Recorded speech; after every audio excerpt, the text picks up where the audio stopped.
Lumijärvi ja Matias Ojalehto. Terve oululaiset, niin vanhat, uudet kuin tulevat. Olen Matti Lukka, avojalkainen oululainen tuosta Marekoskelta, Oulujoki varresta. Asun perheeni kanssa Marekoskella omakotitalossa. Olen yrittänyt juurruttaa lapsiini kotiseuturakkautta.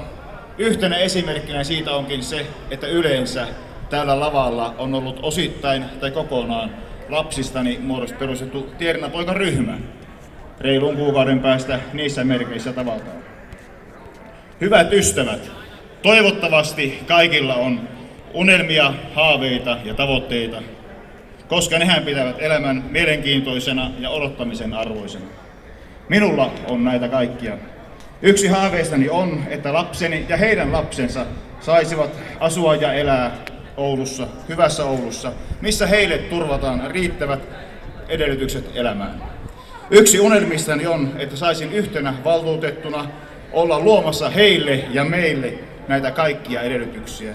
Yksi tavoitteistani on, että kun te valitsette minut valtuustoon, niin olisin teidän luottamuksen arvoisen ja toimisin meidän kaikkien parhaaksi.